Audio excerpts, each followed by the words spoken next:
Hello and welcome back to Cousins Gymnasium. The last time you watched Division III men's basketball on JumboCast was a good few moons ago on February 17th, 2024 when Tufts won their first round NESCAC matchup against Middlebury. We hope you're as excited to be back after that wait as we are because today should be an entertaining one. Tufts will face off against a local foe in Endicott College. Endicott coming off a very successful Emmanuel tournament where they won both games on the backs of tournament co-MVPs Max Montagnino and Elijah Kinney. Joining me on the mic in his very first Hoops broadcast is Sam Weinstein and, of course, El Presidente, El Jefe himself, Jared Cohen. Gentlemen, it's still early days. What are the outlooks for these two teams based on what we've seen so far?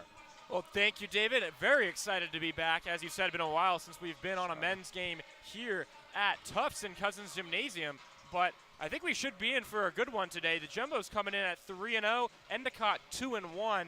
So Endicott started off the season with a bit of a disappointing loss to MIT, probably a team that if they could do that again, they would take a do-over because this is a very solid team. The last time I saw Endicott, the last time we saw Endicott, at least at JumboCast, the whole offense ran through a guy named Jalen Echeverria, and he was really something. But it's a new team here led by a new guy and one who follows a story that you don't really often see at this level of basketball, and that's going to be Marcus Montagnino, a grad transfer who didn't play at the top level for his previous school, Xavier. He played club and now has come and essentially taken the CCC by storm coming into today. He's shooting 72% from the field and averaging 23 points per game. So really, I'm excited to see him play today against a Jumbo's team that has been scorching hot 3-0 to start the year. Yeah, this is a really good Jumbo's team, but when you have a 24-year-old Rookie of the Year candidate coming in, who knows what's going to happen?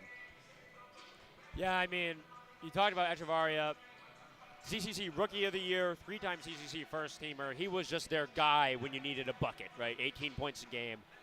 But Montagnino at the same time, I mean, he's contributing all around the court. He's got 9 boards per game. His three-point shot doesn't look bad. They've still got Parker McLaren pitching in the boards, and of course, Rookie of the Year Elijah Kinney pitching in on the glass and in terms of scoring, 22 points a game so far. So they have options. This is an Endicott team that looks fresh, and they've got scoring opportunities. But as you said, over on our in the right corner, Tufts University has looked dominant so far through 3 games. And it's, it's so long ago, it's easy to forget that Tufts started off 10-0 last year. Their schedule so far hasn't been that different than it was last year. They beat Suffolk last year when they started off 3-0. They beat Emerson when they started off 3-0 last year. So it's not that different, but you can't help but be impressed when you look at the box score of these last 3 games. You look at your top 4 guys, and all of them are shooting the lights out. Scott Jamesi couldn't have asked for a better start to the year. He's 21 of 29 to start the season. That's 72%. So I think it's going to be interesting. You pretty much have 2 teams where their top player hasn't missed to start the year. Jamesi's 3 for 3 from 3, if that means anything. And you look at Montagnino, he's 5 for 7 from 3. Both of these guys just, can't do anything wrong. And I think it really might come down to which one of these top cores, Kinney and Montagnino versus Jamesi, Maracus, Medley, Bernstein, who cools off a little. If they both stay hot, we could be in for a shootout. Yeah, and I think the word you're looking for with this tough Jumbo's team is efficiency. They're getting outshot in these games, 178 field goals for them, 180 for their opponents so far, but 53% from the field for the whole team. They have been extremely efficient on the field. Yeah, Jared, you talked about that Suffolk game. Tufts, .59 from 3, .62 overall. It's hard to lose when you shoot those kind of numbers. Obviously, Maracus leading the team with 18. But that's the same Suffolk team that took Endicott's season away in the first round of the CCC tournament last year in that heartbreaking 80-79 OT loss and a game winner. So Tufts has seen and really given a dominating performance against the team that took Endicott last year. Then again, it's a new Endicott team. We'll see what we have. I mean, you look at that game.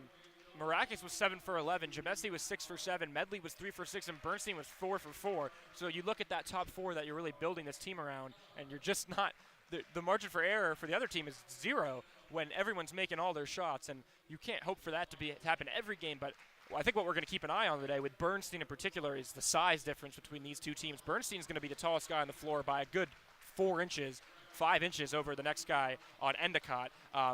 And his game has come a long way since we first saw him in little spurts 3 years ago. So I think he could be a weapon for the Jumbos today. And I am really excited to see the Jumbos back at home taking on Endicott and see what happens. Yeah, and this is a Jumbo's team that doesn't shoot the three ball that much anyways, and now they're coming in with big height advantages in the paint.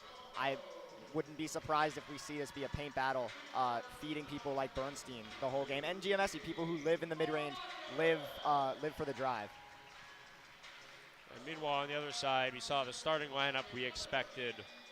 Montagnino and Kinney joined by junior Matt Bone, who's been really solid up top so far. Cam Kelleher, who, after being out all of last season, not getting a ton of minutes as a freshman, has really burst onto the scene in his junior year. And then, of course, grad student Parker McLaren, who as well was consistent through 4 years with this team and has had his stats see a serious jump as his minutes have gone up in his graduate year. And we've seen different starting lineups actually for Endicott. We saw A.J. Forte start. We saw McLaren start. They've switched in and out. McLaren starting tonight. So they have options, but you will notice, or at least I've noticed, we'll see if it sticks today, not a deep rotation for Endicott, at least in terms of who's going to get real minutes. They like to play kind of shallow. You're going to see the starting lineup a lot. A lot of the guys in their starting lineup, they're averaging well over 30 minutes per game, and you don't get that deep into the bench. So we'll see if, against a Tufts team that does have a little bit more depth, and some guys we haven't even seen yet, if that becomes a difference here today. Yeah, and I think, looking back at the history versus Endicott for the Jumbos, they're 4-0. Wouldn't be surprised if the Jumbos are able to pull away. We see the debuts of some freshmen or some further looks at people like Lucas Schmidt, Evan Reeves, maybe Robbie Nyamwaya. Yeah, Jared, you mentioned guys you haven't seen as much. I mean, 2 years ago, Truman Giddings and Bobby Stewart were sort of the key down-low players for this Jumbos team. So far, they haven't gotten a lot of action so far, and I think that speaks less to their depreciation in terms of skill, but the intense depth we've seen this Jumbos team develop over the last few years down low. Joshua Bernstein is someone to look out for Endicott. 6 blocks so far through 3 games, 97 career.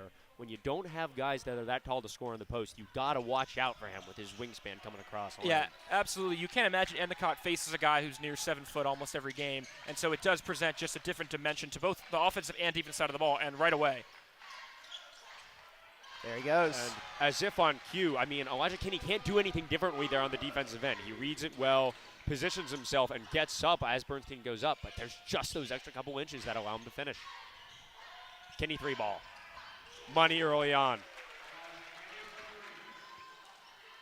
Yeah, wow. That is the first 3 he's made, it looks like, so far. Yeah, he was 0-7 to start the year, so always glad to get that one, the first one to fall. Riley over-ambitious to get into Bernstein, and Kinney will make the interception. Bone, pump fake from 3, made Riley bite. Mid-range jumper, splash, nothing but net. Yeah, I think you're going to look at this Jumbos team try to prevent the shot, like I said before. 180 shots allowed on the season. Yes, the Jumbos have been more efficient, but they want to stop all these shots from getting up. Medley's 3, no good. Kinney had the positioning, but Bernstein gets the bounce. Maracas a 3, trying to correct. No. Over 2 for the Jumbos from deep on that possession. Bone bringing it back the other way. Kinney loves that spot. 3-ball. This time it's short. Medley running. Turns. Drop-off pass for Bernstein. Kinney reads it well. That's good, strong hands from Kinney, anticipating where the ball is going to be before Bernstein gets there, and that's one of the dangers, giving the ball to your big man in the post. Park McLaren from 3. Both these teams ready to shoot early. This time Kinney reads the short shot and puts it back in. Still no Montenegro. Looks like they're running the offense through Kinney so far. Let's see how that develops. Medley to his right. Kelleher looks for the screen. Jamesi floater, and that's money all day long and tomorrow. And that's where Jamesi thrives. I mean, he makes it look like an easy shot, but it's really not. That floater in the lane, he's got such great touch when he gets near the rim, and that's why he's up over 70% from the field on the year. Yeah, it's pretty rare, Jared, that you see a player whose worst shooting percentage is from the free throw line.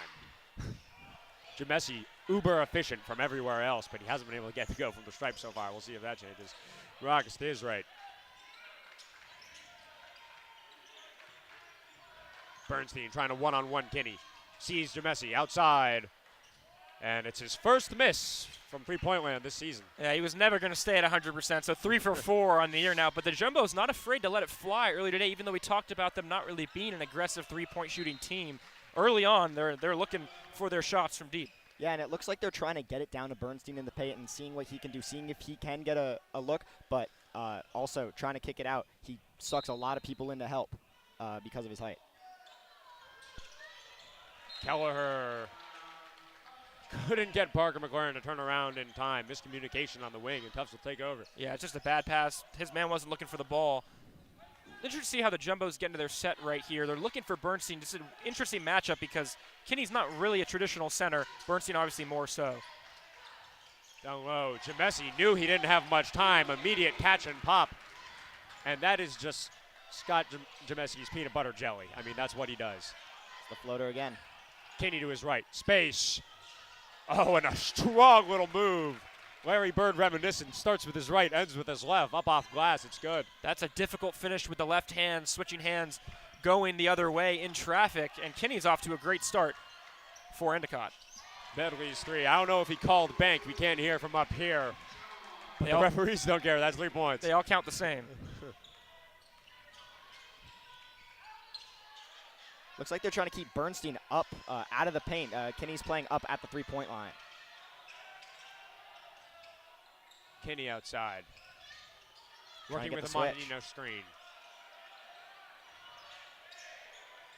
Endicott resets. Montanino to his left. Gets space on Bernstein. And it's Dylan Riley's help that knocks it away. Up top for Medley. Swinging on Kelleher. Three, contact, and it's in regardless. Swooping, diving, ducking is John Medley. Chance for a third. And that's really what Medley does so well, and that's why he popped so much last year kind of out of nowhere. Just pure athletic ability and the ability to get into the lane, put a man with a man on you, put your body into him and still finish. Yeah, it's going to go a long way for a team that wants to get to the line. They want to play physical. Yeah, this Tufts team, they love the drive. They love, like Giamessi, to get the floater, to get the layup. That time getting contact as well. Medley's free throw will go, so it's a 3-point trip down on this side of the court. An early sub to bring in Bobby Stewart, who's a good passer out of the post. I think that's something they might look to exploit. Montanino. Once again, offense through Kinney, his mid-ranger. And it is the Elijah Kinney show for the team in green. Offense certainly running through him. He was the Rookie of the Year last year. He's up over 20 points per game. He's coming off a couple heaters. Montanino falling to the ground. Perhaps a good high spick for Messi. Maracas this time capitalizes with the three ball. And that's his first three-pointer of the year. He was 0 for 4 coming in today, missed his first. But he is a good jump shooter, and he's not afraid to shoot it. So hopeful to see him make a couple more if you're Coach Linton. Yeah, for sure. And I think, again, these tough jumbos not afraid to let it fly. They looked a little bit conservative through three, but now I think they're realizing the three ball might be hitting. Substitutions en masse for both teams. On the Endicott side, it's Max Grennert and AJ Forte. Meanwhile, Tufts sitting Sidney Wooten into the game, along with Liam Kennelly and Zion Watt.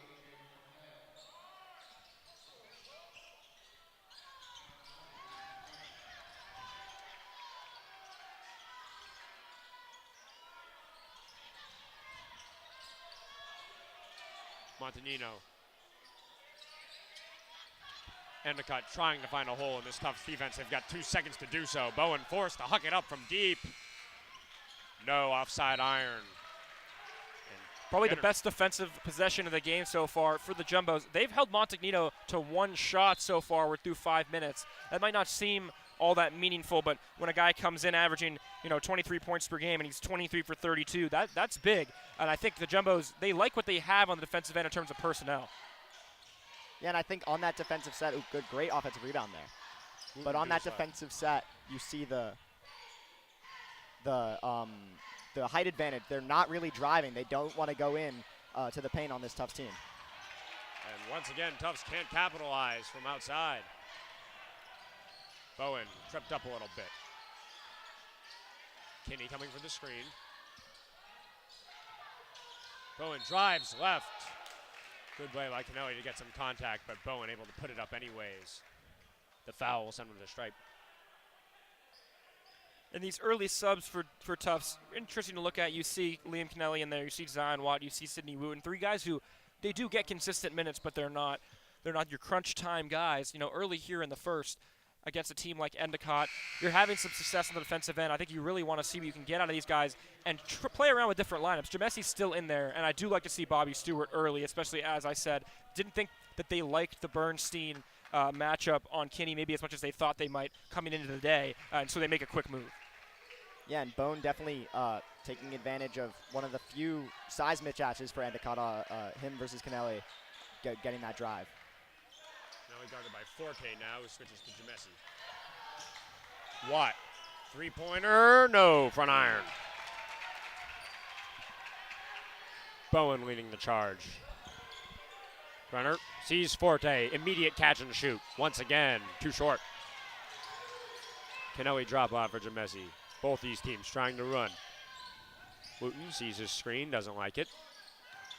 Stewart up top sees Kennelly get some space on Forte, but not enough. Forte using the size mismatch to get the block. But it's why they like Stewart, especially in the high post. He's always looking to pass. I think that's probably the part of his game that he's most proud of. And right there, just shorter guy under the block, he gets blocked. But you like the development of that play for the Jumbos. Yeah, this Tufts team, a lot of cuts. Again, going at Kennelly by Bone, but a lot of cutting around. No one really sitting in the paint as we saw in those first few minutes with Bernstein. A little bit of change of pace here for the Jumbos. Watt. Stewart looking to get the ball down low, doesn't. Sets a screen, though, high for Kennelly. Has some space. Wooten's wide open outside. And there was contact as Bowen tried to come around Stewart's screen. They're going to call it offensive. Yeah, looks like they're trying to get a lot of shots off the dribble here. Not that many looks, but the screens from Tufts are coming in early. I mean, that body went flying. Late whistle, actually, after the shot went up, but definitely a moving screen. Brenner. Kelleher has a little space for Wooten. Flies Koenig. Three ball, no. Kennelly with a smart play to work it off the foot of Kelleher. He was dead to rights, and he makes it count.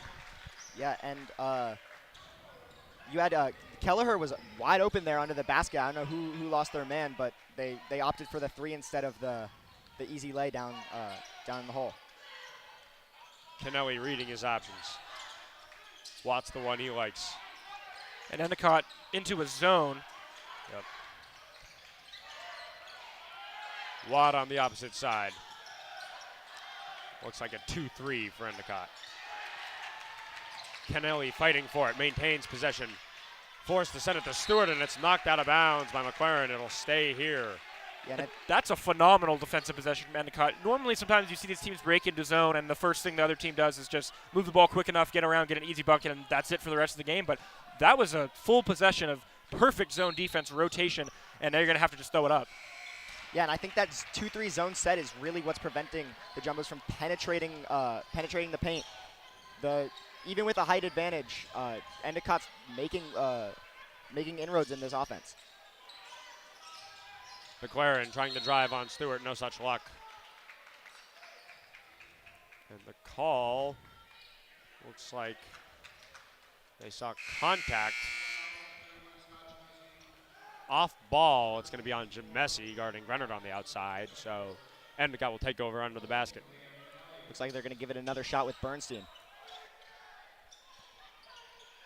Passes high up to Grenard. Koenig now guarded by Watt. Kelleher. Koenig's pass makes Watt jump. Yeah, Tufts trying an inverse 3-2 zone set here. Maybe this can prevent the three ball from Endicott.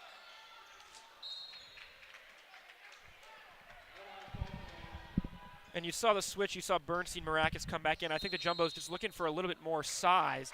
We're going to have our first timeout of the day. A little bit more size in that you had, Liam Kennelly and you had Sidney Wooten on the floor. They're both listed 6'1", 6 foot, and I think that might be a little bit generous anyways. And so now you're moving in. You have Maracas, who's a bigger guard, and now just a more favorable matchup as both teams have now looked to switch to a zone defense. The answer for both is going to be similar. What Tufts wasn't able to do on that last possession is get the ball into the middle of the zone and work from there.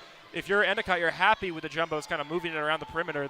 They were moving well enough to cut that off clearly, and both teams now running the shot clock all the way down. So love to see some offensive adjustments now that both teams have adjusted defensively. Yeah, and Tufts not that afraid to shoot the three ball in the first few minutes, but now with this new zone set from Endicott, not many threes are flying. They're having to force the shot clock down. I wonder if if we'll see them go back to the mid-range and go back to the drive game, or if they're going to try out the 3 again.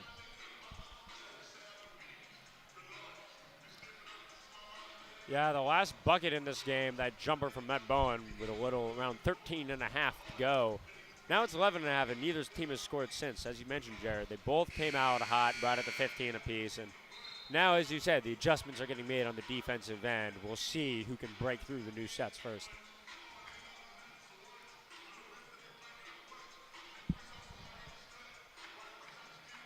Yeah, and despite the size difference in a tie game right now, the Jumbos only out-rebounding them by 1 rebound.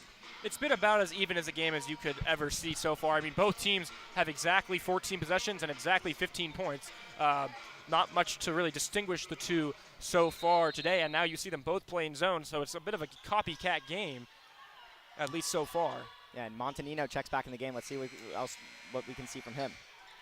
Well, the first thing will be a rebound off the tip from McLaren. Doesn't like his threes. He's McLaren in the mid-range, high off glass. That's textbook. Yeah, and that's a weak point in a 3-2 zone set because you have 3 guys up top, and on the perimeter you only have 2 in the paint. Can't cover the post like that. But Endicott looks to drop back into man, so they just kind of threw a wrinkle at Tufts and maybe look to bring it back later. Yeah, I think Bernstein being 6'11", maybe even 7 feet, is gonna change how they approach their defensive set.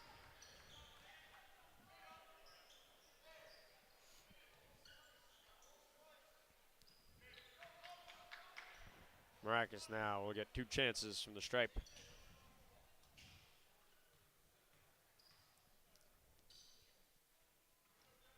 Eight for 9 on the season. Now it's 8 for 10. He's an efficient shooter. Can't get the first one. We'll see if it's a fruitless trip or if he gets one.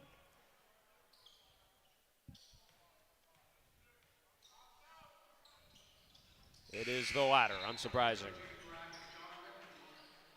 Meanwhile, the starters Riley and Medley check back into the game, taking out stars Scacciamezzi and Sidney Wooten. Kelleher at point. Nice swoop move from Montagnino, but he loses the ball. Riley running, and he'll pull back. That looked like a response man set from Tufts. Bernstein working on Forte where he's got about a foot. Kicks out to Medley instead. 3-ball, cash. And that's what you want to do every time on offense. Bernstein found the mismatch, attacked the mismatch, huge size advantage. Defense collapses and he kicks out wide open 3. And if Medley can knock those down consistently, he is going to be a huge threat throughout the season. Kelleher driving left, pull up in the mid-range, and that was touchy from Kelleher with Riley draped all over him.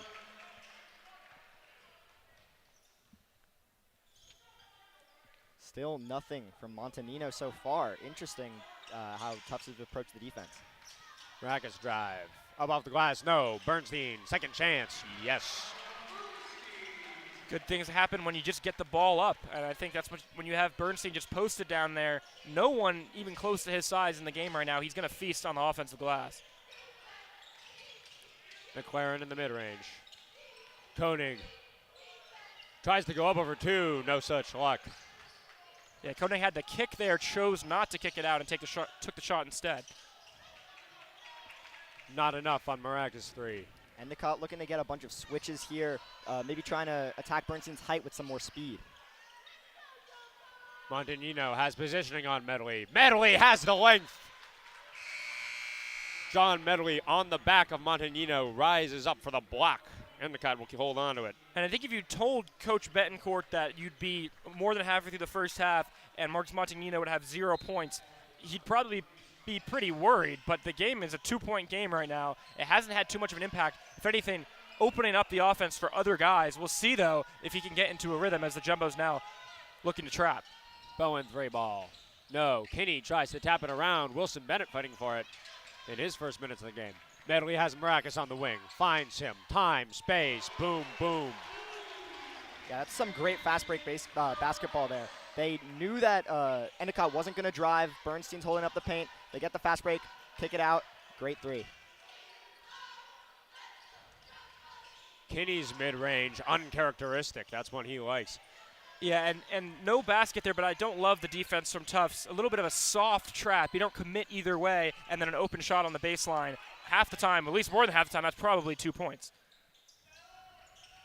Yeah, leaving Elijah Kinney open for a 10-foot jumper is not an excellent defensive strategy in the long term. Bowen pump fake.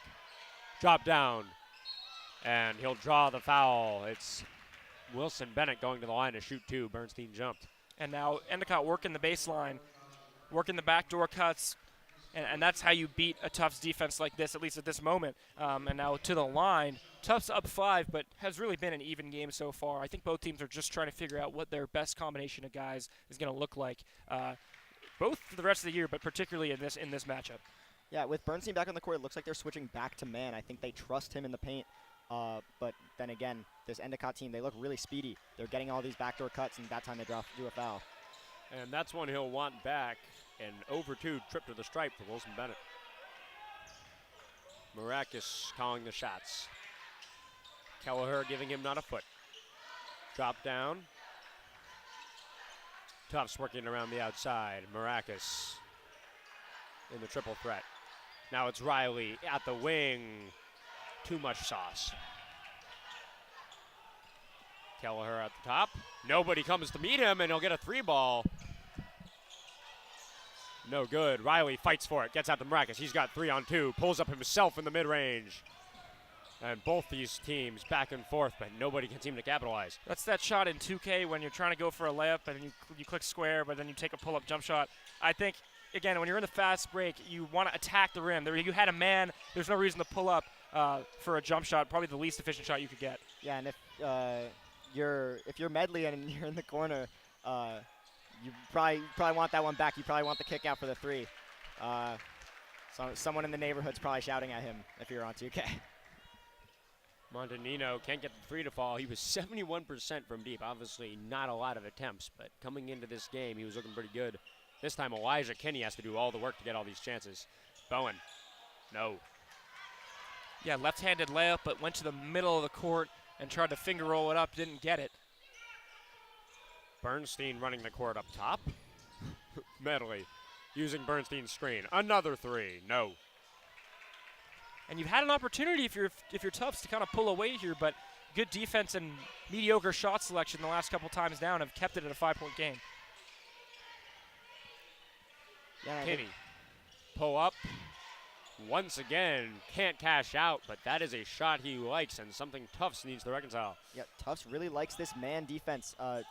Bernstein sticking to Kinney like glue. He's been holding him. No points in the last few minutes from Elijah Kinney. Riley off a screen on the wing. Drops down to Jamesi, who's got Bennett on him. Draws 2. Has Medley wide open. Finds the next man. Maracus 3-ball. Every inch of the rim, but no nylon. Montanino. Kinney. Nice swoop in on Bernstein. Plays it to the other side, and that is just a strong move in the post. This is some uncharacteristic three-point volume from Tufts. 14 already through this first half. Not to say that they were afraid in the first few games, but they were not shooting the 3-ball as much as they are now. Good drive there. No, I mean, you are absolutely right. Tufts' three-point volume was down even compared to last year. Through their first 3 games last year, they had 57 attempts from 3 through their first 3 games. Through their first 3 games last year, they had 67 attempts from 3. Through their first 3 this year, they had 57. There has been a little bit of intention in scaling that back, but they've been more aggressive so far today. Timeout here. Both teams are going to try to look it over. If you're Tufts, I think you're still figuring out that zone defense a little bit. The last couple possessions have been a lot better. You got to get the ball inside on the baseline and then kick. At the first couple possessions against the Endicott zone, it was just too much perimeter and not enough collapsing to get an open look, and that's why you saw a couple misses. Now you're seeing some better shots. If you're Endicott, I think you're pretty happy to be down 5 when your best player has done pretty much nothing, though, again, sometimes it's hard for us to gauge guys coming in different conferences. The CCC not the same level as the NESCAC, and Montagnino so far hasn't looked like an all that type of special player that he has been through those first 3 games. Yeah, and for Endicott to have 21 without a Montagnino point, you'd be shocked because this is a very bipolar offense coming in. It's Kinney and Montagnino and then kind of everybody else. But right now, we've been seeing a lot from Bone and we've been seeing a lot from Kinney. Yeah, I mean, we already knew that this is what Elijah Kinney does. We saw him here last season. As I mentioned, not only Rookie of the Year, but also All-CCC second team last season, a D3 Hoops Region 2 Rookie of the Year. We know how he plays against this type of competition. Montagnino, on the other hand, has 4 years under his belt as a Xavier club basketball player, and coming in 23-9, we expected him to be more of a focal point of this offense. Only 3 field goals so far. And it's just hard for us to look behind the curtain. I mean, I assume when he transferred from Xavier to here, he's starting right away. They knew they had something. Do you think they knew, Coach Betancourt knew they had a guy who would be shooting 75% through 3 games? It's hard to believe that anyone could have seen that coming. So maybe a little bit of a regression to the mean, or maybe we're in for a big remainder of the game for Montagnino. And I mean, Jared, that 75% is also, I think it's on a lot of shots. I mean, not a fluke so far. The question is just, when the competition is at this higher level, is it the same? McLaren with a little double pump 3. McLaren drops back off. Kinney wants his chance from 3 ball. No. Jumbos need to do a better job on the defensive glass, securing the ball. Too many times it's a Jumbo who gets their hand on it, but it's tipped and gives a second chance opportunity for Endicott. Jamesi 3 off of Medley's drive. Cash only net, and give the credit to John Medley. Drives in, pulls the ball away from Elijah Kinney, and Scott Jamesi doesn't have anybody in his atmosphere. Yeah, and a somewhat rare 3 from Jamesi, but he's never going to show up that opportunity. I think that's what's important to notice is he doesn't turn down open threes, and that's a pretty nifty move on the cut inside. It just spun it up and in. Yeah, I mean, especially with Bernstein off the court, Bone's going to look to keep driving in that shifty layup that he has. Oh, back and forth with some classic moves. Matt Bone with a little bit of a jelly circus shot, and then this in, it's Scott Jamesi with your Kareem Abdul-Jabbar skyhook. And I know I said it a lot, but truly that is not an easy shot. That is like a hours in the gym type of shot. To get the touch that he got on that is really, truly impressive. Jamesi continues to build on his game. Montagnino, perhaps what we expected from him in this game, works Medley for the 2 points. Maracus, double spin, lean, off glass, and he makes them pay. Yeah, these 2 teams are going blow for blow right now with their layup and float package. Yeah, both teams now a concerted effort to get 2 feet in the paint and make something happen. As I say that, of course, 3 from the corner. And that's something you've seen a lot if you've been in this gym the last few years, is a McLaren knocking down a catch-and-shoot corner 3. For us, it's been Casey the past few years. This time, it's his brother on Endicott, Park McLaren. Yeah, uncharacteristic 3 from Parker, though. He's more of a paint guy, but, again, not going to turn down that open look. Finds Medley. Maracus, 3 ball. Air.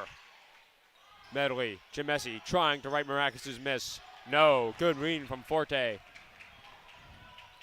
Bowen to the left. 2 things of contact. Goes up, draws, throws it up. 2 with the stripe. And it was the great hands from Kinney that set that up. He got, he bit a little bit on the Jamesi pump fake, who has, he shot the ball from 3 well enough that is a threat. But when he got by and poked it out, and then the first man down the court, and that sets up 2 free throws for Endicott.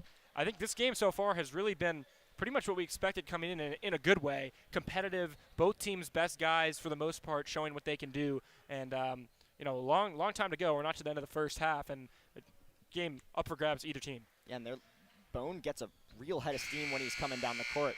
Knocks down both free throws, I think, there. But always looking to draw, or first free throw there, sorry. But always looking to either draw a foul, or he's not afraid to put it up with either hand when he gets in the paint.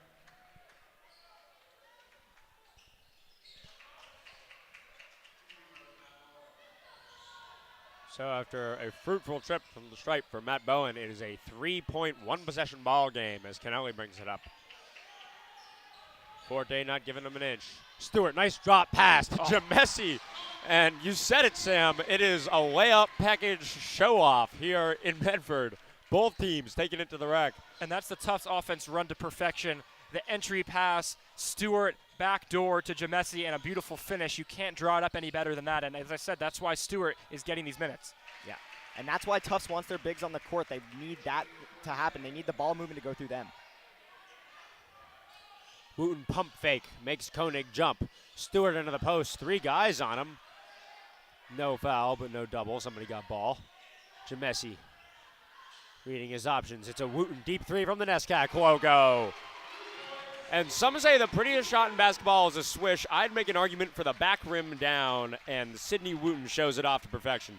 Yeah, deep 3 there. Again, I think Endicott are looking for the layups now with these this beautiful short-range game, but got to respect the three, and same with Kinney there. In a matter of 7 seconds, Elijah Kinney does the exact same for Endicott. So Kinney came in today 0 for 7 from 3, but still shooting 57% from the field, averaging 22. He already has 2 threes today, and just the all-around game for Kinney showing on both ends of the court. Yeah, he's not afraid to shoot the three ball.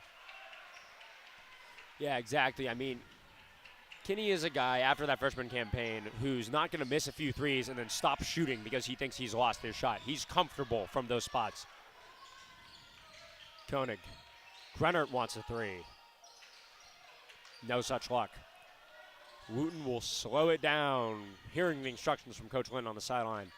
And I think if you're running these lineups with Kennelly and Wooten, you really are looking for three-point shooting as Kennelly goes for a nifty up and under and can't get it to go. Kennelly trying to get on the back of some of these crazy layups you've seen so far. Great steal there. Knocks it out for Wooten. Wooten's got 1-on-2 with drop-off options. Sees Jamesi drop off Kennelly. Koenig got there, and enough to disrupt Kennelly's shot. One dribble, he's got 4-on-1. And enough guys were reaching for the referee to call it as Kennelly hits the deck. And I like Kennelly's instinct when you get the ball right there to go straight up. And then when the rebound comes down to try to go back up. I don't love when you get an offensive rebound and you pivot and you try to kick out. Take the ball and be aggressive. That's what he did. And even though the layup got blocked, he draws a foul in the second attempt. Yeah, I think he's not fazed by being one of the smaller guys on the court. I think he really loves to drive. You know, great three-point shooter from him, but also loves to live in the paint. So I'd say those Kennelly Wooten minutes probably a little bit better than the first stint we saw earlier here in the first half. Jamesi. And once again, Scott Jamesi, catch under the basket, up strong, and there's just almost nothing a goal can do about it. And Coach Linton has to be pretty happy with those types of sets. It's really what you're trying to do is get an easy shot and the ball movement setting it up. Forte. You want to get the ball in Jamesi's hands somewhere where he doesn't have to do a lot with it. It's just where he can get the shot up quickly because he's so good around the rim. And the misdirection that Tufts has been using, getting the ball into different guys' hands in the perimeter, and then penetrating and kicking backdoor, it really works wonders. And now Tufts up 5. Yeah, and I think this is kind of characteristic of this Jumbo's offense. Move it quick, get it to Jamesi, see what he can do.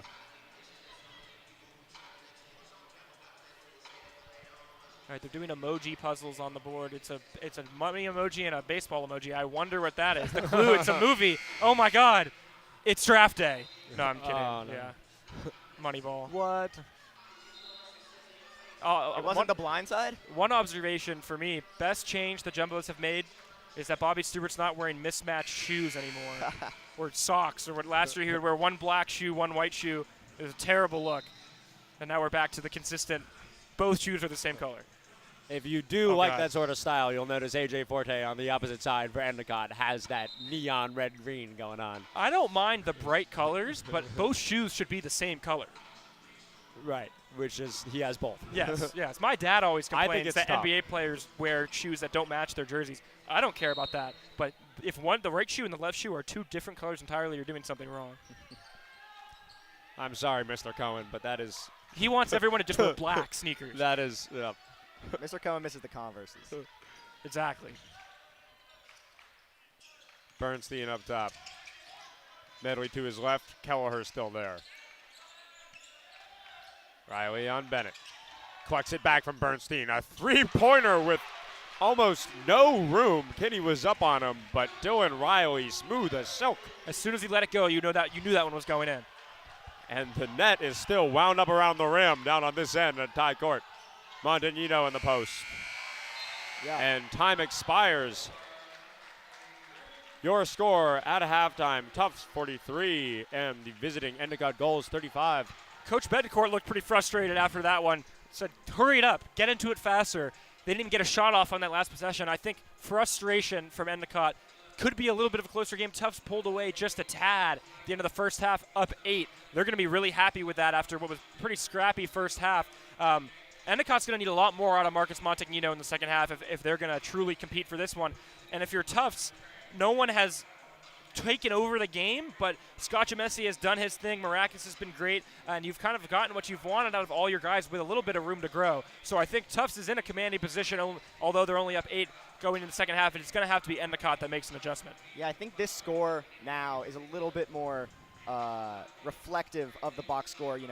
Without Montagnino putting up the type of numbers that he usually does, you're going to see them down a little bit, but you got to give Bone and you got to give Kinney their flowers, man. They've been playing really well so far in his absence.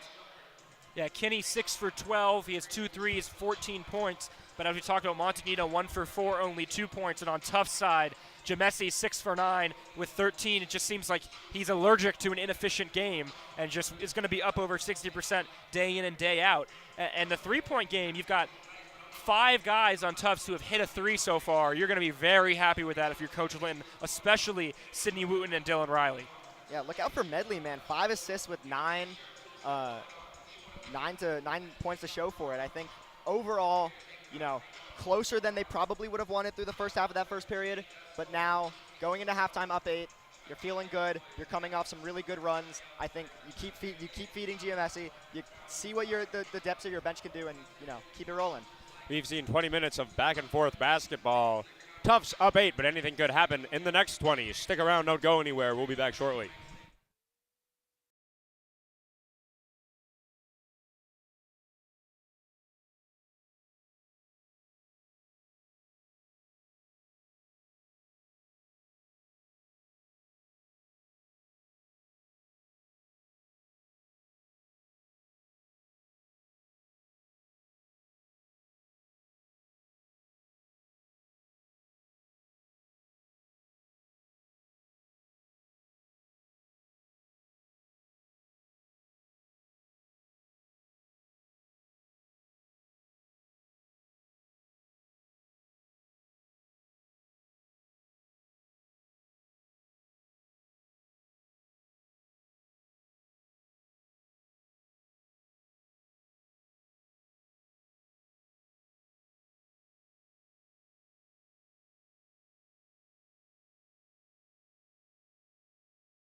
Hello and welcome back after one half of Division III men's basketball action between the Tufts University Jumbos and the Endicott College Gulls.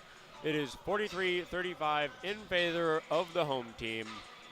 On their side, it's been John Medley, Maracas, and Jamesi have been the big three, really, who have been putting up points for this team, getting to the lane. They look strong on ball and passing. Meanwhile, on the other end, Elijah Kinney, really the top player on this team so far, leading his team. Gentlemen, what's the outlook for the second half, and can the Gulls close this deficit?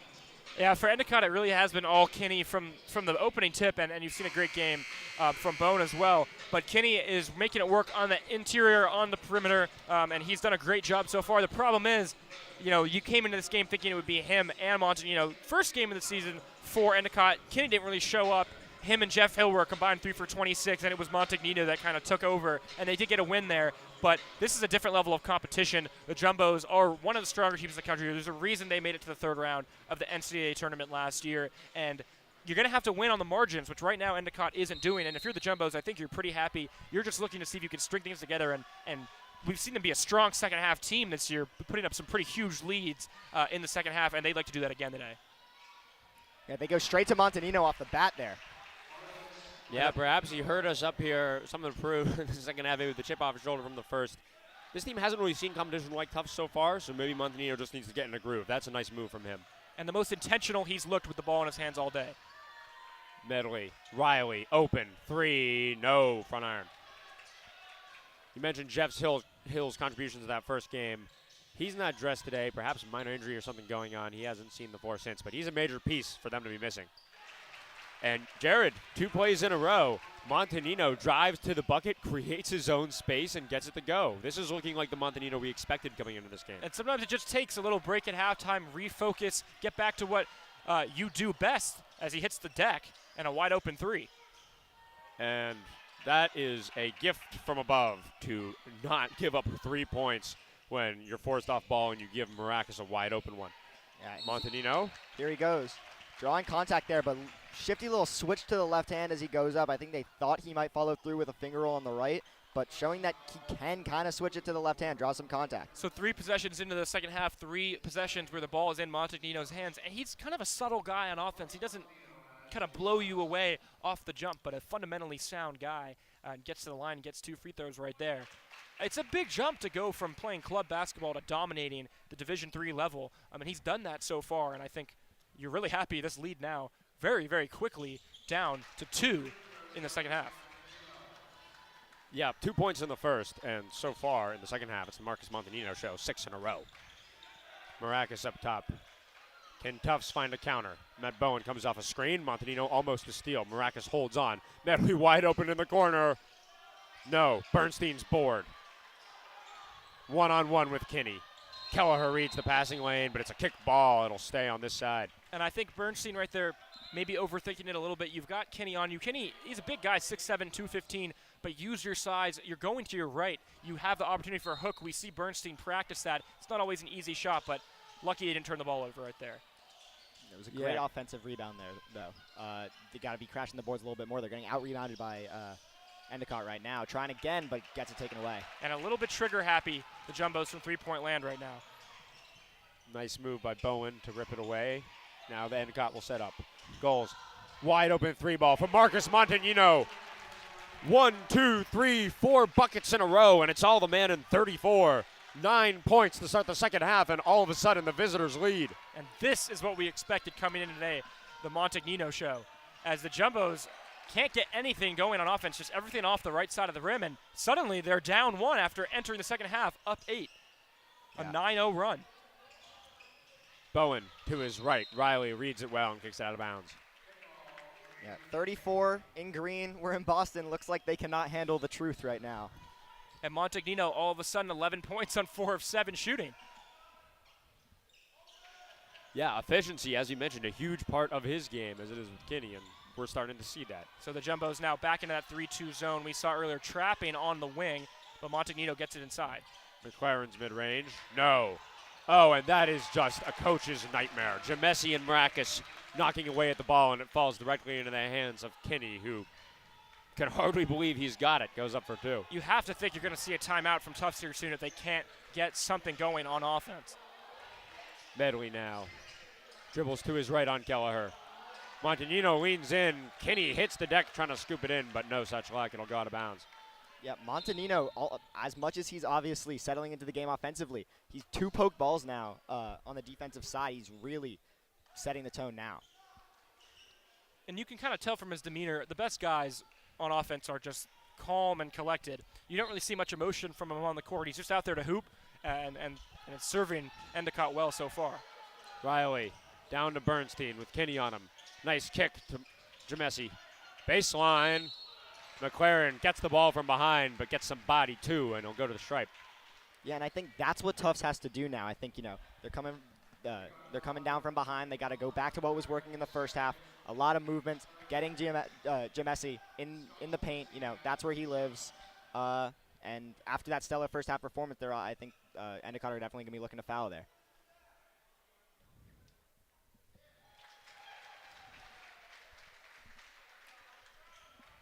Guys, let's talk Joshua Bernstein. His contributions on the glass today have been there, but only 4 points so far. He's an 11 points per game guy, and usually he can get these buckets down in the post. So far, he hasn't really been able to find a way to get these points on Kinney despite the height advantage. What can he do to turn it around and get some contributions in this game? Well, I think Endicott's doing a good job forcing him onto the perimeter. They're doing a good job getting him out of his comfort zone. Sometimes you just have to build a rhythm. And Bernstein, he is an 11 points per game guy, but the reason you see him at 80% is, as a great block there from Medley, is he gets points off putbacks, he gets points off the boards.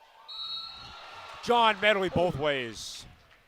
It looks like he hit his head at the back of the hoop there. Came down with a full head of steam. 2 people went up to block it. Yeah, Stanchion went up, Medley went up, got the bucket, but got hit high and low at the same time and just caromed into the stanchion. So I think we'll take a quick break. Hopefully he's okay, and we'll be back in just a couple minutes.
And so, miraculously, John Medley will return to play to go to the stripe. He had a really special two-way play. Huge block from him and down the other end. Got contact from 2 defenders and in circus fashion laid it off the glass. And in, you might add. Completes the three-point play, and he looks like he's good to go. A key detail. It's an and one. And that's why these stanchions are padded. Medley now on Bowen. McLaren, Montanino with Riley on him. Bowen to his left, and Medley with a nice place to knock it out, but the refs will have a conversation. It's like top ref saw off the goals, but baseline ref says no, that was pretty clearly knocked out by Medley, so it'll stay here. Never hurts to acknowledge a mistake. No. I haven't really made any, but a lot of people do that. And this one is an off-ball foul on Dylan Riley, who got tangled up with Montanino down low. Yeah, and I think what it looks like Endicott are trying to do here is what they were having some success with in the first half, flying around the three-point line. Movement in the perimeter, great steal there. Maracas has 2-on-1. It's him and Medley. McLaren can't get in his way. Nice little pullback move from Maracas.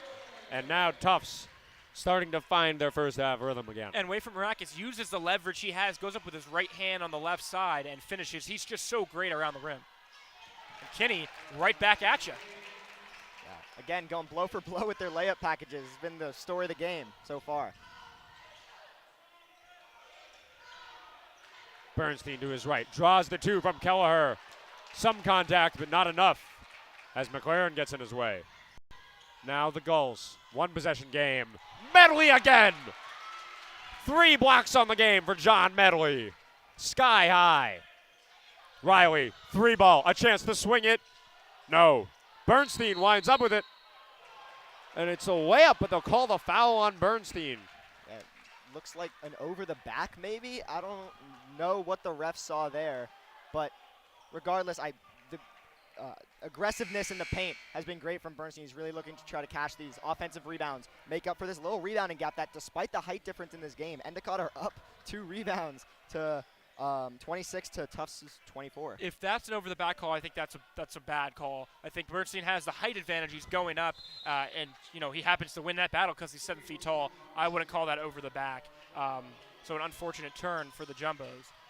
But Medley has really been the star of the second half. Him and Montagnino. Medley makes Montanino drop it after a couple nice post moves. Wooten drop off for Jamesi, drop down low to Maracas, layup. And it's fundamental ball movement here, there, everywhere, basket. And just not shying away from contact. Good ball movement, swing it down the block, but when Maracas gets it, he goes straight up. He doesn't fade away or do anything to limit his opportunity to score. Yeah, no selfish ball from these Jumbos. I think they were trying to get the ball in everyone's hands so you had the best look. Medley in the corner to keep the run going. No. And it's Stewart fighting for the rebound with Bowen, and they'll call it a jump. And Bowen jawing a little bit with Stewart, who has a pretty good sense of humor. I like that being called a jump ball. Stewart got his hand in cleanly to where the ball came down, so it's going to stay Jumbo possession. Yeah, that's some offensive glass aggressiveness that I think Bernstein was trying to do. Stewart's continuing here. I think that's what the Jumbos really need. And Watt drops it off for Stewart around the elbow. Wooten, pump fake.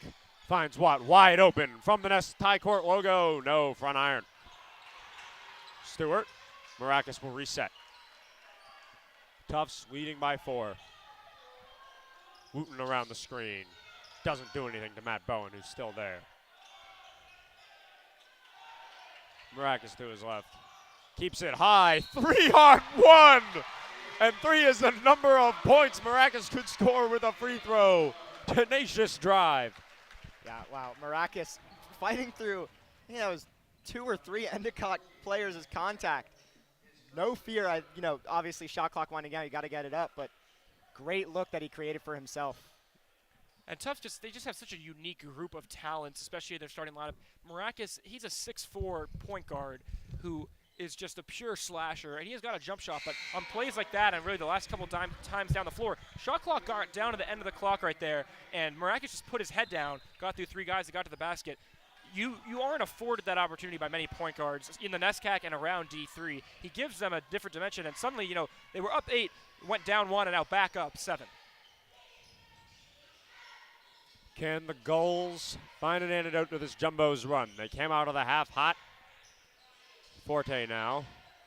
And I really don't think you're going to see Kinney or Montagnino go to the bench for the rest of this game. Montagnino assessing his options now. It's him and Kinney on this right side. Kinney on Jamesi, a little pull-up. Oh, my goodness, and that is cleaner than clean. Yeah, a great individual effort there from Kinney, but I really loved that Jumbo's defense. They were back to their 3-2 defensive set. 3 up top at the perimeter. They were able to get it down to the very end of the shot clock, but obviously, as we've seen so many times here in this gymnasium, Kinney can get it done no matter what. Yeah, Kinney up to 20 points on 9 of 16 shooting, but Medley has really been impressive for the Jumbos. in the second half here. He's up to 12 points, 3 blocks, and also 5 assists. And I think that's something we've noticed with him this season. His passing ability has gone up. He just is a smart player. He's constantly making the right plays. First game of the season, he had 14, 10, and 5. And then, 3 of 6 last game. Second game, he had 11, 5, and 4. He's an all-around player, making an impact on both ends of the court, and the athletic ability just pops. You saw that on the block. You saw that on the and one where he took a bit of a spill, but back in the game. And I think this has been a more back-and-forth second half, certainly, than the first. But the Jumbos still kind of had the game in their control as long as they can contain Kenny and Montagnino, which is obviously easier said than done. Endicott saw some production in the first half from Bone, but haven't seen a ton from him since, and you're struggling to get a lot out of the rest of the guys. Yeah, no, I think definitely what to look for now, though, is the three-point ball. Second half, you see Endicott, they're getting the 3 to go on few attempts, 1 for 2, but Tufts has been just throwing it up from all points on the around the perimeter. Nothing getting to go so far. I think either you see them continuing that aggressiveness, or maybe, foot off the pedal a little bit, go back to the paint, which was working so well for them in that first half. Kennelly back into the lineup for the Bows. He'll take it up top. Jamesi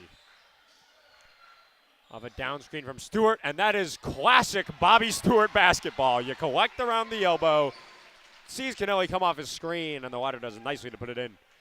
And passing ability like that from a big man, it's so few and far between, and it's so valuable to have, and it's why Bobby Stewart consistently earns minutes in this Tufts rotation. You see it every time he touches the floor. Bowen now looking for a response. Forte is the one who gets it. Bang, bang, chicken from the wing. Yeah, that I'm was not sure I've ever heard that one before. No, that was some really great offense there. They were confusing the zone setting. I don't know what happened down here.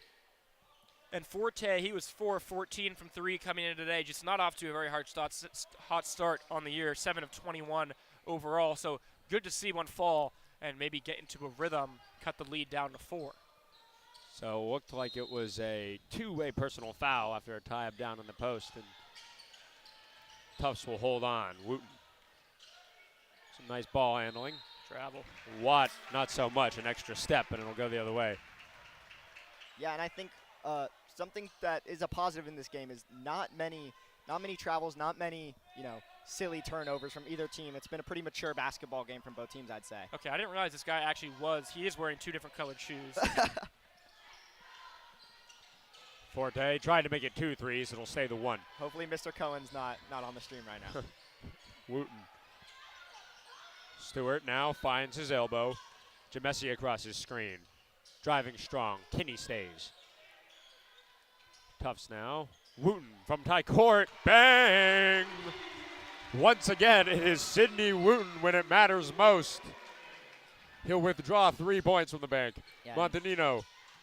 Wouldn't he be depositing 3 points into the bank? Yeah, well, I don't study finance, Jared. I'm trying my best. No, it would be withdraw because now the 3 points are now on the scoreboard, right? I see. No, that makes sense. I feel like that makes sense. It's a wire transfer. Right, exactly. Finance etymology aside, that's the first 3 from the Jumbos this half, and a great Stewart putback there. That's a wire transfer from Kennelly off the back rim to Stewart, who gets a good tap in. And now lead up to 9.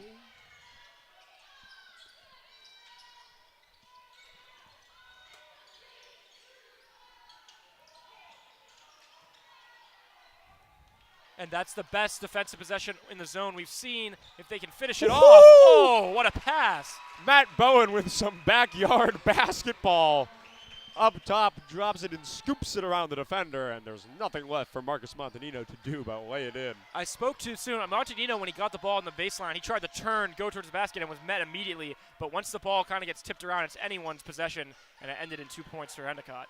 Bowen, showing us his deep bag, whether it's the layup or the pass in the paint there. Some good ball movement here from Tufts. Montagnino the other way. Trap up top. But patience, the virtue. Forte. Brenner. And the goals will reset. 3 players approaching the bench for the goals. Forte is the one who wants the three. Front iron. Maracas preparing to sub in for the Jumbos. Meanwhile, it's Kelleher, Koenig, and McLaren in green. Wooten back to the Jumbo. Endicott really going back to this man set. I think they think it's been working so far this half. Wooten off the dribble. Can't convert. Kinney. Forte. Nice read on Jamesi and draws contact from Stewart. It'll be a blocking foul. Dulles ball.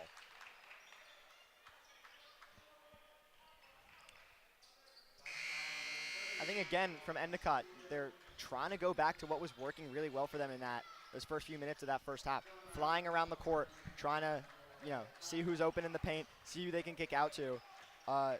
Started off pretty well with the three ball. 2 for 6 now, not as great. Let's see if they go back to that. And Montagnino. Kinney in the corner. Kinney hits the three. Montagnino hits the bench, grabbing some water. I think this will just be a breather for him before he gets back in to finish this one off. Kinney, though, is just unconscious on the offensive end. Yeah, the lights are out, to be sure, Jared. Can't seem to miss. Maracas to his left. Has contact from Kinney, has front rim, has back rim, has two. And that is an unbelievably difficult finish from Maracas. And the ball handling in traffic, he just understands leverage so well with his size and gets it to his right hand. Obviously, he's a right-handed jump shooter, and a shooter's touch on the floater gets him 2 points. So Maracas, his growth this year has really been something. Forte, once again, it is raining three balls for the goals right now, and we have a tie ball game with 9 minutes to play. Yeah, I think they've found their forte with Forte here. I think he's really letting it rip. It's his second three ball the half so far. And it doesn't feel as though the Jumbos quite took their foot off the pedal, but all of a sudden, Endicott came roaring back, and now a very close game. It seems like neither team is going away quietly. Any hope of the Jumbos pulling away in the second half, as they did earlier this season against Emerson. Tufts was down going into the second half, and then they won 80-57. They were 15-24 in the second half. We're not seeing that today. It's going to be a close one to the end. Yeah, I think Montagnino caught them off guard a little bit, coming out guns a-blazing in the start of the half. They adjusted pretty well, I think. Haven't seen that much of him in his final stint of this half so far, but let's see if he gets back on the court and makes it happen again.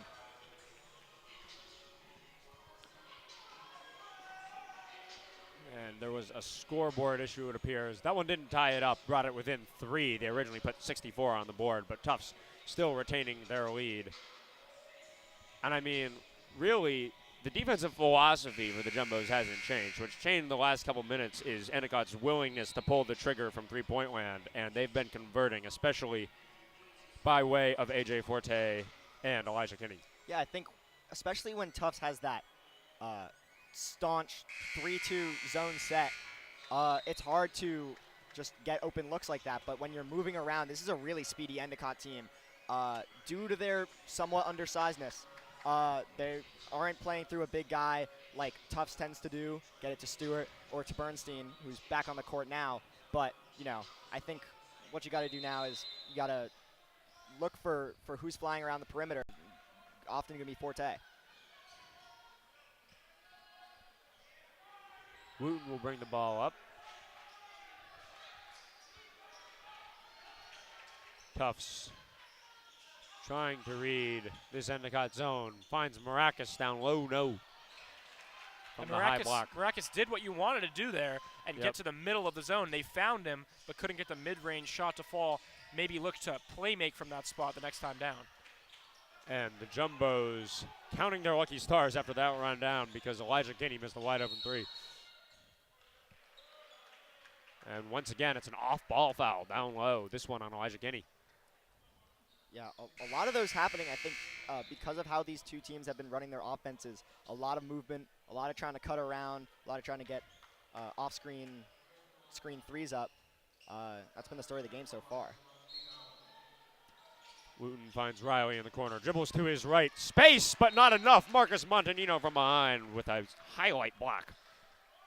Yeah, great recovery speed from Montagnino. He went up with the left hand and just met him at the rim. And so Montagnino doing a little bit of everything now here in the second half.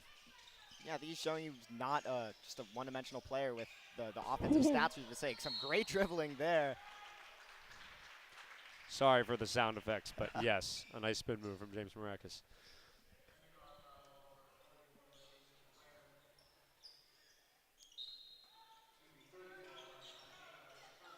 Natalie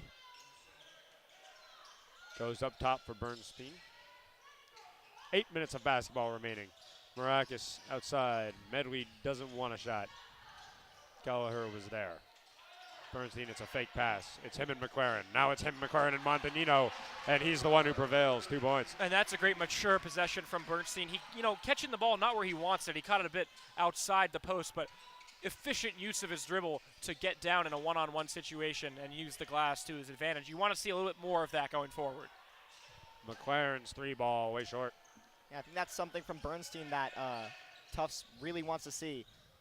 Not too much offensive production from him so far, and he goes back to it. Can't get it to go. Bernstein, one chance he'd really like to get back, and the second one as well. He's calling the ref for a foul as there are a lot of hands up there. Didn't get the finish, but the attack was right in that he got the ball and there was no hesitation. Rip through right away, go up, and get a shot that most of the time you're going to get to go. I think we've seen Bernstein's growth in that area a lot earlier in his career at Tufts. He missed a lot of those shots that we think look easy, but really are not. And it's been the transition in terms of how he gets those shots that have made him such a great player. Obviously couldn't get that one to fall, but I think you like the approach a lot, especially the last 2 possessions from Bernstein, who now I think might have had a cut and is, bloody nose maybe. But I think those last 2 possessions are characteristic of what we thought we'd see in this game. I think we thought we'd see, Bernstein, biggest player on the court by a lot, trying to feed the offense through him. Well, that hasn't happened so far. Maybe they're going to start to pick that up with a close game in front of us. Montanino finds Kinney at top of the key. And that Montanino stint on the bench was less than 2 minutes. Forte now baseline. Forced to circle back. He's watching shot clock, as he should be. 7 to work with. Montanino draws contact from Bernstein, so they'll get a little reset. So Montanino got a break. Kinney did not. You do have to wonder if fatigue could be a factor at all for him. He looks pretty fresh out there right now, but he's played pretty much the whole game. And coming into today, 90 minutes in 3 games, 30 minutes a game is not insane, but definitely looking to get the most they can out of him today. McLaren. Montanino working on Medley. Let's see his post bag. Can't get it. Marakis, strong dribble to his right, all the way to the bucket for 2. And James Marakis, a masterclass in acceleration with his right hand. So confident when attacking the basket, so just put together in where he wants to go with the basketball that it's just very hard to stop him when he gets ahead of steam. Forte, using Riley's momentum, finds Kelleher wide open. Can't make it count. Jamesi fights for the board with Kinney and wins. And that's a strong rebound. One hand, reach up, get it. Don't allow for a jump ball. And that's the type of, you take away a possession right there by getting a hold of that ball. And up 7, have a chance to put up even more. And as if on cue, Scott Jamesi from 3-point land gets it off both rims, and it's a bucket. That could be a 5-point swing right there. He steals the ball essentially on the defensive glass and then hits a 3 on the other end. Jamesi just so consistent for Tufts. Forte from the wing. And the light that was the 3-point shooting of Endicott seems to have turned off for a few moments. Marcus Montanino with a nice block this time on Marakis. You said it's hard to get in his way when he's got that head of steam. Marcus Montanino showing us he's willing to do so. And Montanino's so interesting because he's kind of an in-between guard forward, but he can play everywhere. He's athletic. He can play defense. He can pass right there off the backboard. Forte wide open. He couldn't get it last time. And Forte, after getting the spark plug that were those couple of threes, seems to have lost his touch. Yeah, and I think that's what Endicott was really pulling their run off of, just the head of Forte's threes and just the 3-ball that was working for them in spurts of this game. And I think that's points in which we've seen the Jumbos be able to pull away a little bit when Endicott can't get it to go. Nice read by Kelleher to knock away Jamesi's pass. Yeah, Stewart and Jamesi trying to play a 2-man game right there, but it was kind of doomed from the beginning. Not surprising to see a timeout right here. Lead up to 10 for Tufts. You've seen Endicott erase a lead like that several times today, but an opportunity really for the Jumbos to put it away.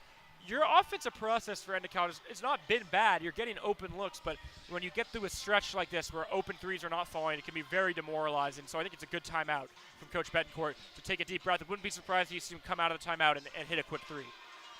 Yeah, I mean, 5 minutes remaining, 10-point game. What do they got to do, Sam, to get back? I think you're looking at Kinney. He has 20-plus points right now. Put it in the hands of your stars. Montanino too, but I think run this offense through your two superstars that have been working so well for you. I think they've been trying to disperse the ball a little bit. You saw that happen with Bone in the first half, now Forte. But I think just, run it through them, see what they can do. I think the defense on Kinney's been pretty good. The Tennessee native has been Nashville hot, but, let's see how he can respond to this little drought so far.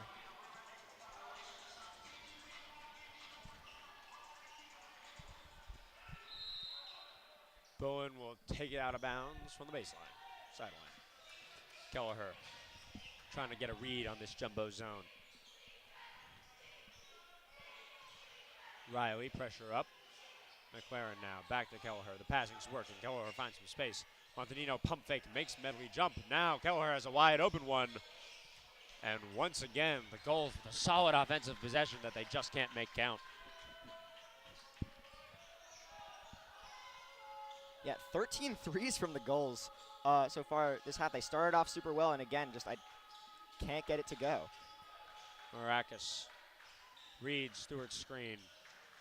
Turnaround move on Kinney. Fade away in the middle. And that's just good defense, better offense. There's nothing Elijah Kinney can do on the step back. And Maracas is feeling some type of way right now and is just locked in on the offensive end. Mama, there goes that man.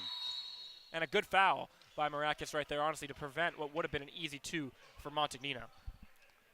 Yeah, and I mean, this half, a lot of the points Tufts have given up is you wind up with Marcus Montagnino underneath, in control physically, and it's, as you said, a good foul to send him to the stripe. And we've been talking about this top 4 for Tufts, and for the most part, they've showed up today. And Maracas is now 10 of 19 for 24 points. He doesn't have any assists, but he's been definitely a net positive, obviously, with the 24 points. And Medley, his 12 points, 5 assists, 3 rebounds, 3 blocks. And Jamesi, I mean, ever the consistent focal point, 7 of 11, 18 points, and 11 rebounds. So another double-double for Jamesi. And to add 2 threes to go along with it, all 3 of them actually have multiple threes. No, yeah, and we saw this happen last year. I think Jamesi and Maracas both running this game. A double-double from Jamesi and 22 from Maracas, reflective more and more of the Tufts Endicott games that we've seen in the past. Sometimes you just like the matchup. Riley's 3. No back iron, and they saw a little bit of contact on Jamesi before that ball got to the rim. Working on the back, I believe, of, I don't know if it was Bowen or McLaren, but they're going to call it. And it looks like it was McLaren as he approaches the line. As we drop under 4 minutes here for this game, I think, 10 points, it's not a deficit that is insurmountable, but you got to play some fast offense. I think what we've seen from Endicott throughout this game, I think maybe you give it to Bowen here. He comes down that court fast. He gets it to go, maybe a steal break, try to change the momentum here. They're going to cut it down to 8. Hopefully, with the McLaren free throw, that does fall. But you're in the bonus now if you're Tufts, and that does change the way you're going to play defense going forward. Obviously, the time is your friend, the clock is your friend, but you don't want possessions to just be free points at the line for Endicott, and you got to get into your offense. You can't just run the clock down. Riley, 3-ball, bang. And if you're Endicott, that is not one you can afford to let go in. Dylan Riley. Just a smoother possession beating the zone. They got to where they wanted to go much quicker. It's the same result, a Riley 3-ball, but a much more comfortable one. Yeah, and, something that Endicott has been good at this second half has been defending the 3. The Tufts has been no stranger to throwing it up. Finally gets one to go, but maybe they can kill this game off. Goals working around the outside. Finds Montanino. Nice going baseline. Back outside to Bowen. His 3-ball.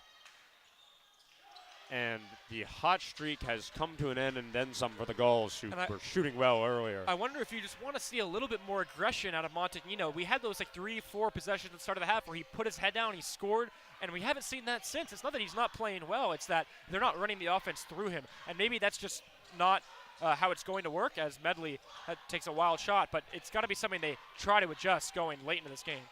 Kelleher forced to do a fadeaway on Maracas after some contact. Yeah, and I think what you're saying, Jared, but that's why we have a Bernstein. Bernstein's in there. He's here to change the game up. He's here to disrupt the paint. He's a big guy, and I think the help there that you saw on that defensive possession ago was really, really great, and just indicative of what he brings to this Tufts defense. Bowen outside. Kinney now, baseline. You got to work on Bernstein. Dropped off to Montagnino. Nice pump fake and a little floater. And the Gulls seem to be doing everything right on offense except shooting the ball. It hasn't been for a lack of ability to get open, create those shots, but they're just not falling. Yeah, Endicott now 10 of 28 now in the second half. That's 35%. Just not going to get it done. Even though Tufts not all too far ahead of them. I mean, they're only up 3 points in the second half, but you remember they came into the half up 8. You just have to do more to chip away. Yeah, and Tufts neither not shooting the ball incredibly, a little bit better. Some contact there maybe, but no call. And that's what Scott Jamesi does. Fights through 3 guys for the ball on the outside. He just plays a really gritty brand of basketball. Maracas to the hoop, and Kinney high above sends that far, far away. And I mean, Jared, you talk about that half shooting percentage, but note that they came out into the half hot. They were playing strong ball down low and getting everything to go. And the fact that half percentage has been brought down to 35, I would say, by the last 5 minutes of shooting, I think says something. Yeah, I mean, the start of this half was run after run, and obviously we saw Endicott actually go up at one point and then go down and then come back. But when it evened out, it's been to Tufts' advantage, especially with how they played in the first half. You want more from Montagnino if you're Endicott, and I think, their offensive process, as you said, has not been bad whatsoever, but there are games where the open shots just aren't falling, and we were going up against a team like Tufts, and those shots aren't falling. It's just going to make it a whole lot tougher. 11-point lead with 2 minutes to go is going to be very tough to overcome if you're Endicott. You're going to have to move quickly on offense and get stops on defense. That's not guaranteed. So the work is cut out for Coach Betancourt and his team. Yeah, but I think if you're Coach Linton and this Tufts team, you're just saying, calm down. You're up 11. Don't force it. Don't give them any open opportunities. Like you said before, don't foul. Just play the right basketball, play it the right way. Just try to get this game done. This is also the matchup of the 2 different coaching philosophies. Do you wear a quarter zip to the game, or do you wear a suit? I'm a big fan of a suit. It exudes some professionalism, some poise. Nothing better than a suit side court, in my opinion. David? I'm with you, Sam. I mean, it's tried, it's tested, it's timeless. Nobody ever said, I've seen it's your too bad suit. he wore a suit. I've seen your suit, David. You need to get it tailored. Okay, Jared, my gray-blue pinstripe suit is a thing of beauty, and I don't want to hear anything about it. Bernstein swing to the left, and I don't want to hear anything about the beauty of that either. A clean turnaround move from Joshua Bernstein. Yeah, and I think that is something we thought this game would be. Even though Jumbo's up 13, just a lot less Bernstein than we thought, but still, he has that beautiful package down under the rim. And McLaren forced to give a bad foul outside as Medley was driving, and Tufts in the driver's seat with a minute to play. It's 78-67.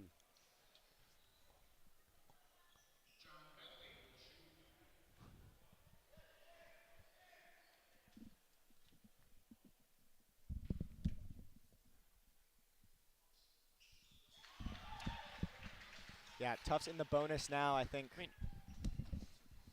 If they're up 11, I won, or 12 now, I wonder if, Endicott will try to delay the ending, but it seems like they're just delaying the inevitable as Medley hits both.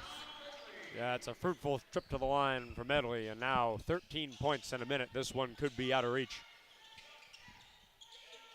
Bowen finds Kinney down low, working on Jamesi. Nice fake. Bernstein's there. Kinney collects his own board. Sees Kelleher outside. 3-ball. And the goals just can't seem to buy a bucket. It looks pretty from Kelleher. Too much contact down low there on the 3-on-1 against Medley, so he will once again find himself at the free throw line. And kind of story of the second half for Endicott. Good ball movement, good shot. Ball's halfway down, can't get it to fall. They were going to need some luck from three-point lane to get into this one anyways. It's not happening, and now they're going to empty the bench. Yeah, I think, if you're Endicott, you're proud of your creation. You came here, you came to Cousins. You're putting up at least 67 on the night. Really good shot creation, getting some really good looks. Kinney, fantastic game. But, sometimes the shot's not falling. Maybe change up the philosophy at that point. Maybe you don't run it through the 3-ball. The 3-ball's not falling. I think they took upwards, it looked like of 15 or 16 threes in the second half, only 4 falling. I think, Tufts took 13 really early. Not a lot of them fell. Changed their philosophy just a tad. And that's how they were able to pull away. And both teams, mass substitution. Yeah, both sides putting in their freshmen for Tufts. 14, Lucas Schmidt, and 23, Isaac Friedman. Meanwhile, on the Endicott side, you see Nate Lapham and also Sidney Hall. Also for Tufts, Robbie Nemwala.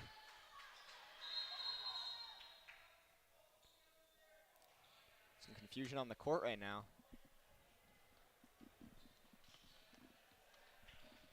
Remains Tufts ball.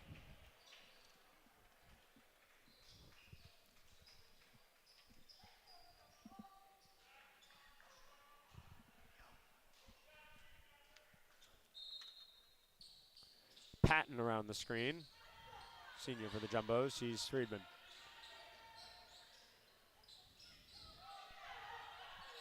Drops it off to Nimwaya. Friedman gets a little contact, but not enough for the referee. Yeah, Freeman trying to make Gates do with now. his first minutes of the season. It's Sidney Hall's rebound. To his left. Sees Grennert down low, but it's knocked away by Patton.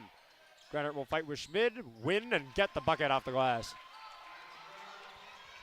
And I'm excited to just see some minutes out of these freshmen, Yamwaya and Schmid as well. I mean, he's listed at 6'7", but he might be taller than that. Schmid to his left. Nice behind the back pass. Nimwaya. 3-ball won't go. Some good freshman connection there. Ooh. Theo Wu rebound. They're going to let it. And Schmid will hold off Hall. They'll let time expire on a jumbo win here in Cousins. It's 81 for the home team and 69 for the visitors. Gentlemen, in brief, your takeaways. Solid win for Tufts. I mean, I think you did everything you wanted to do coming into this game. You didn't really get too far away from your game plan. The three-point shot wasn't falling, to a crazy extent, but you still hit 10 threes, and you got the ball to your playmakers, which I think is really the difference between this Tufts team the last 2 years, is that guys like Maracus are guys they can go to whenever they need a bucket, and they have so much trust in them to make the right play. And they did that time and time again. Jamesi and Maracus just both standouts today. And Endicott just unable to get the ball to Montagnino. And as much as Elijah Kinney tried his hardest to will Endicott to a victory, there was just too much firepower on the Tufts side.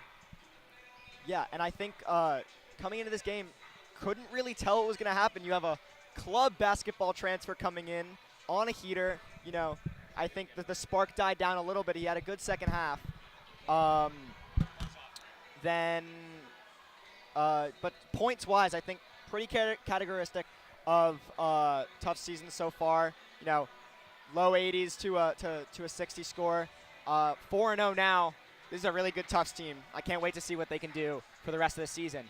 Yeah, we talked about last year. Tufts started out 10-0. Certainly in the cards again this year. We've seen what they've been able to do. Pretty much, don't want to say dominate because today wasn't a dominant win, but comfortable wins through 4 games for Tufts. Unfortunate for Endicott that they're going to fall to 2-2 despite some heroics out of Elijah Kinney. They were missing Jeff Hill, and there's definitely more potential to be seen from this team. But overall, a great performance, a great game, and glad to be back here in Cousins. We are going to be right back, hopefully, with a post-game interview, so stay tuned for that. My name is Jared Cohen. I've been joined by Sam Weinstein, and it was David Latham on play-by-play. He dipped away for a second, but we should be right back with a post-game interview, so stay tuned.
All right, I'm here with James Marakis, top scorer for Tufts tonight. What was your philosophy coming in this game? You know, interesting team in Endicott. How'd you feel? Yeah, we knew they were going to be really good. They returned a good amount of guys, and then new transfer from Xavier, so we knew it was going to be a tough game. Coach Lynn got us prepared, and then we just gritted it out, got a tough win. I mean, they're going to be a good team at the end of the year, so I thought it was a really good team win today. Yeah, a lot of your points came through tough buckets in the paint. You know, is that something you go out to do when you see the defensive set, or, you know, flow state, what happens happens? Yeah. I mean, I'm trying to mainly get downhill, get Dylan, John open shots, and then get it into the bigs, obviously Scott and Josh, but just flowing through the offense or just playing in transition. Yeah, all right, 4-0 so far. You were undefeated through 4 last year as well. Yeah. How are you feeling right now compared to last year, or just right now in general? Yeah, we feel really great right now. We're just trying to take it one game at a time. I mean, we have a big game on Tuesday against MIT, and then, but honestly, just taking it one game at a time and just keep building and keep winning.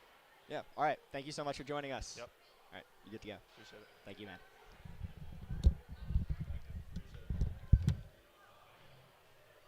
All right, this has been Tufts JumboCast, men's basketball. Thank you, and don't forget, stay home safe.